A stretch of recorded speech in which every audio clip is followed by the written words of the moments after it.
ಉತ್ತರ ಕನ್ನಡ ಜಿಲ್ಲೆಯ ಅಂಕೋಲಾ ತಾಲೂಕಿನ ಬಾವಿಕೇರಿ ಗ್ರಾಮದಲ್ಲಿ ಅಪರೂಪದ ರಕ್ಷಣಾ ಕಾರ್ಯಾಚರಣೆ ನಡೆದಿದೆ. ತೆಂಗಿನ ಮರದ ಪೊಟರಿಯೊಳಗೆ ಸಿಲುಕಿಕೊಂಡಿದ್ದ ಬೃಹತ್ ಗಾತ್ರದ ನಾಗರಹಾವು ಸ್ಥಳೀಯರಲ್ಲಿ ಆತಂಕ ಉಂಟು ಮಾಡಿತ್ತು.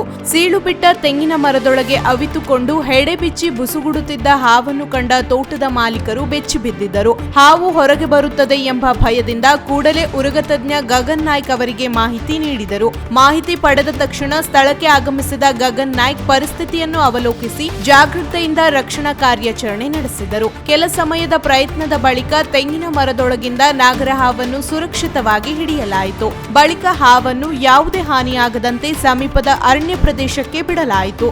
ಸ್ಥಳೀಯರು ಗಗನ್ ನಾಯ್ಕ್ ಅವರ ಕಾರ್ಯವನ್ನು ಶ್ಲಾಘಿಸಿದರು.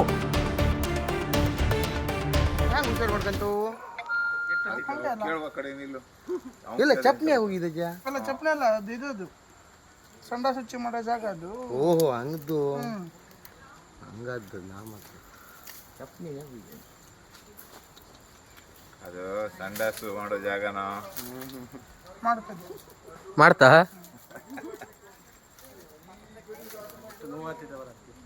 ಬಂತು ಬಂತು ಬೇಡ ಅಲ್ಲ ಬೇಡ ಬೇಡ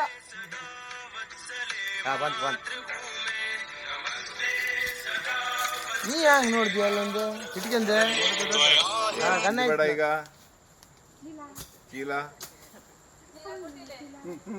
ಎಲ್ಲಿದ್ದೀಯ ಚೀಲ? ಹಲೋ ಚೀಲ ಮತ್ತು ತೂಕದ್ದಿಲ್ಲ ಅಲ್ಲ ಏನಾಗಲ್ಲ ಅದು. ಹಾ ದೋಸ್ತ ಅಲ್ಲೇ ಒಂದು ಗಾಯ ಎಲ್ಲಿ ಬತ್ತೆ ಇಲ್ಲ ಇಲ್ಲಿ ಹೋಗ್ಬೇಕಾದ್ರೆ ಸಿಗುದಿಲ್ಲ.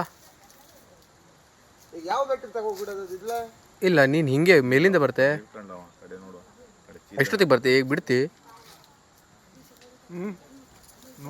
ಹಾ ನಂಗೆ ಫೋನ್ ಮಾಡೋ ಬಿಡ್ಬೇಕಾರೆ ನಾ ಅಲ್ಲಿ ರೋಡಿಗೆ ಒಂದು ಬಂದಿರ್ತೆ.